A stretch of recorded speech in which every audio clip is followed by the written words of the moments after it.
हरि ओम।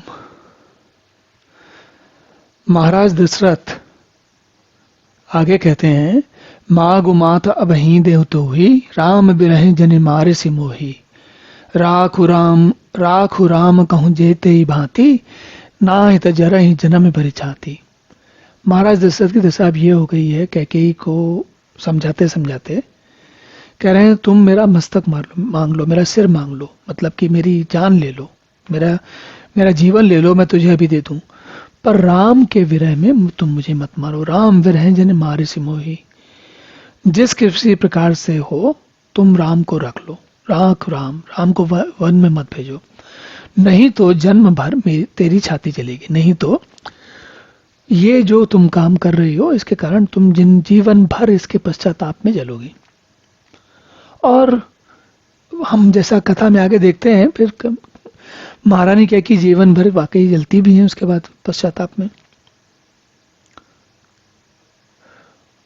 और आगे कहते हैं, देखी व्याधि असाध नृप पर उधरनि धुनि मात कहत परम आरत बचन राम राम रघुनाथ।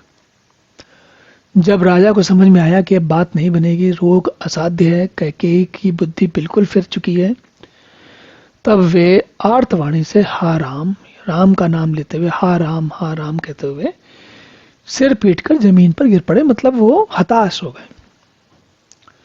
और व्याकुल राव शिथिल सब गाता करिन कलप तरु मनहु निपाता कंठ सूख मुख आव न बानी जनु पाठीन दीन बिनु पानी। राजा इतने व्याकुल हो गए कि उनका सारा शरीर शिथिल पड़ गया, मानो हाथी ने कल्प वृक्ष को उखाड़ फेंका हो। कंठ सूख गया, गला सूख गया, मुख से बात नहीं निकलती, मानो पानी के बिना पहिना नामक मछली तड़प रही हो। और पुनि कहे कटु कठोर कह के ही मनऊ घाय महु मायूर दे जाओ अंतहु अस करतब रहे मागु मागु तुम के ही बल कहो। अब जीवन की विचित्र स्थिति तो देखिए, कैकेयी ने अपनी बात तो मनवा ही ली है, अब अपशब्द भी कह रही है। वही कैकेयी जो इतनी समझदार थी, अब उनकी स्थिति ये हो गई है कि जब विकट स्थिति समय आता है तो मनुष्य की बुद्धि बिल्कुल काम नहीं करती। कहते हैं, पुन कहे कटु कठोर कह के ही मनहु घाय महु माहुर दे जाओ अंतहु अस करतब रहो मागु मागु तुम के बल कहो। तो कैकेयी ने ऐसा लगता कि घाव में जहर डाल रहे हैं। मतलब बात यहीं तक नहीं समाप्त की, अब वो व्यक्ति क्रोध कहिए, दुर्बुद्धि कहिए, या समय की गति कहिए, क्या कहा जाए, लेकिन अपनी बात मनवाना तक तो ठीक था। लेकिन अब जो आगे कह रही हैं कैकेयी, वो तो बहुत ही नीच हरकत है, नीच स्थिति है। क्या कहती हैं कि जो अंत में ऐसा ही करना था तो आपने मांग मांग किस बल पर कहा था। क्या उन्होंने कह रही कि पहले क्यों कह रहे थे कि वर मांग लो। और एक होता है सज्जन व्यक्ति और एक होता है सामान्य व्यक्ति। तो कैकेयी ने इस बात को ठीक से समझा दिया कि कैकेयी सज्जन नहीं है और सामान्य भी नहीं है, बल्कि सामान्य में भी थोड़ा नीचे ही है, क्योंकि अब शब्द तक कह रही हैं। और ये होने को तो होता है, ऐसी बात नहीं है, लेकिन जो हो रहा है वो अच्छा नहीं है। दुई के होई एक समय भुआला हसई हसब ठठाई फुलाउब गाला दान कहाउब अरु कृपनाई होई कि केम कुशल गौताई। हे राजा, ठाका मारकर हंसना और गाल फुलाना दोनों एक साथ हो सकते हैं। ठाका मारकर जब हंसते हो तो गाल नहीं फुला सकते आप, क्योंकि क्या होता है कि गाल मुंह तो बंद हो जाता है। और गाल फुलाना एक साथ, और दानी भी कहलाना और कंजूसी भी करना, राजपूती भी करना और युद्ध में डरने से, चोट लगने से भी डरना, तो ये सब विपरीत बातें हैं। कुल मिला के ये कह रहे हैं कि वरदान देने की अगर हिम्मत नहीं थी तो वरदान दिया ही क्यों।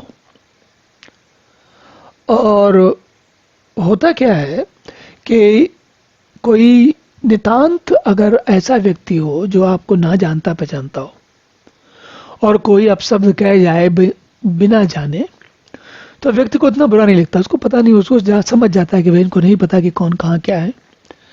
पर कैकेयी को तो सब कुछ मालूम है। उसके बाद भी जिस प्रकार के शब्दों का प्रयोग वो कर रही हैं वो, और जीवन में आप देखेंगे ऐसे लोग होते हैं, क्रोध में इतना आपा भूल जाते हैं कि उनको यही नहीं पता रहता कि हम किसको कब कहाँ क्या कह रहे हैं और क्या कहना चाहिए और क्या नहीं कहना चाहिए। तो क्रोध की जो है सीमा बहुत गड़बड़ है।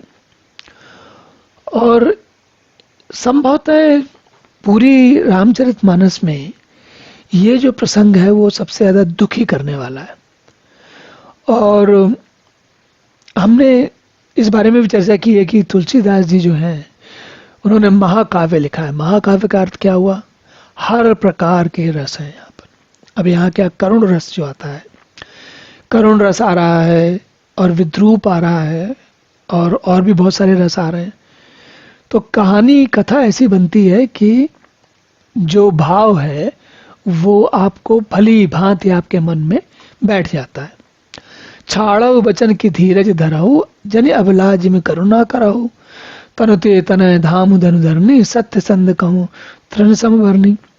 या तो वचन छोड़ दीजिए, प्रतिज्ञा छोड़ दिए, या धैर्य धारण करिए, चुपचाप सहिए।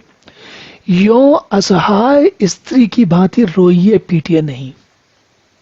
अब देखिए, तुलसी ने थोड़ी देर पहले कहा था कि बड़े बलशाली राजा हैं, लेकिन स्त्री के सामने कुछ नहीं। और सत्यव्रती के लिए तो शरीर, स्त्री, पुत्र, घर, धन और पृथ्वी सब तिनके के बराबर कहे गए हैं। सत्यव्रती, सत्यव्रती मतलब जो जिसने अपना व्रत लिया, जो सत्य पे टिके रहने का व्रत लिया है।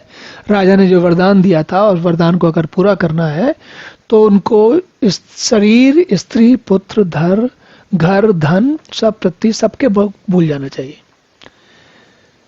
अब देखिए कितनी विचित्र बात है। आप शरीर, स्त्री, अब स्त्री ही उनको कह रही है। राजा को सत्यव्रत के लिए कौन कह रहा है कि करना चाहिए? तो पुत्र के लिए वो, और वो भी भले पुत्र के लिए कह रहे हैं, दूसरे पुत्र के लिए भी मान रहे हैं, लेकिन स्त्री विपरीत हो गई। तो सत्यव्रती को करना तो इन सबका तो इनके बारे में सोचना नहीं चाहिए, लेकिन वो कह क्या रही हैं? तुम अपनी बात पर टिको। मरम वचन सुनि राव कछु कहे कहू कछु दोष न तोर, लागे हो तो ही पिशाच जिम कालू कहावत मोर। अब इस बात पे महाराज दशरथ कहते हैं कैकेयी कि इसने मर्म विधि मतलब कि पूरा जो कुछ भी था, जितनी जीवन भर की उनकी कैकेयी की होगी, अपनी खुद की जो भी उनका साख होगी, उन्होंने एक क्षण में पूरी अपनी समाप्त कर ली। राजा का तो जो होगा सो होगा ही होगा, कैकेयी का तो अपयश हो गया जीवन भर के लिए। लेकिन फिर भी राजा कहते हैं कि तो जो कहे तो भी तुम्हारे मुंह से जो कुछ निकल रहा है। अब बात तो केवल इतनी है कि मेरा समय आ गया है, इसलिए काल जो है मेरे पिशाच होकर मेरे पीछे लग गया है और वही सब तुमसे कहला रहा। तुम ऐसा कह रही हो, अब जाने का समय आ गया।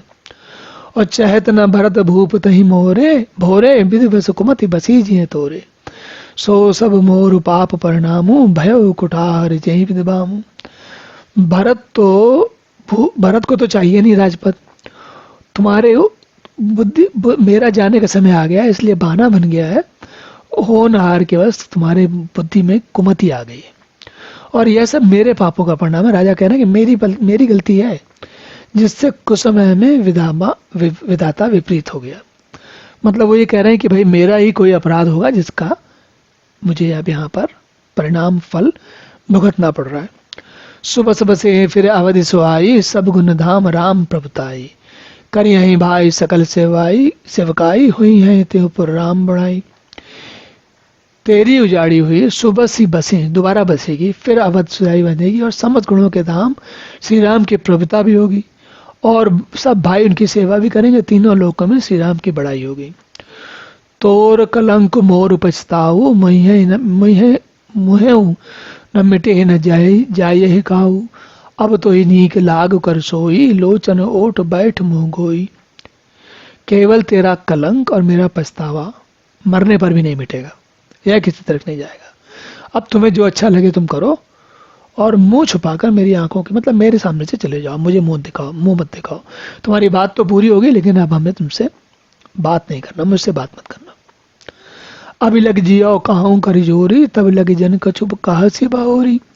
फिर पछतई है सी अंत अभागी, मार से घाय नहारू लागी। और मैं हाथ जोड़कर कहता हूं, जब तक जीता रहूं तब तक अब कुछ ना कहना, मुझसे कुछ बात नहीं करना। अरे अभागनी, फिर तू अंत में पछताएगी जो नहारू तात के लिए गाय को मार रही है। गाय के शरीर के जो से ताकत या कुछ और चमड़े के लिए, चमड़ा चाहिए तो इसलिए गाय को मारे देने। गाय तो दूध देती है, चमड़े का प्रयोग भी किया जाता है, लेकिन गाय मर जाती तक किया जाता है, मार के नहीं किया जाता उसका। तो ये सब कह के परउराहो कई कोटि विधि, काहे करस निदान, कपट सयान न कहत कछु, जगत जागत ही मनहु मसान। राजा करोड़ प्रकार से, बहुत प्रकार समझा कर कि तू क्यों सर्वनाश करे, पृथ्वी पर गिर पड़े, पर कपट करने में चतुर कह के कुछ बोलती नहीं, आराम से चुपचाप बैठे हुए हैं, मानो मसान जगा रहे हैं। मतलब क्या, शमशान में बैठ के प्रेत मंत्र सिद्ध कर रही हूं, मतलब राजा के मरने का प्रबंध कर रही है। राम राम रट बिकल भुहालू, जन बिनु पंख विहंग बिहालू, हृदय मनाव बोर जन होई, राम ही जाय कहे जन कोई। राजा राम राम रट रहे हैं और ऐसे व्याकुल हैं जैसे कोई पक्षी पंख के बिना बेहाल हो। वे अपने हृदय में मनाते हैं कि सवेरा न हो और कोई जाकर श्री रामचंद्र जी से ये बात न कहे, लेकिन होना तो वही है। चलिए अब यहीं रुकते हैं, अगले सत्र में पुनः मिलेंगे, तब आगे की कथा पढ़ेंगे। तब तक के लिए हरि ओम।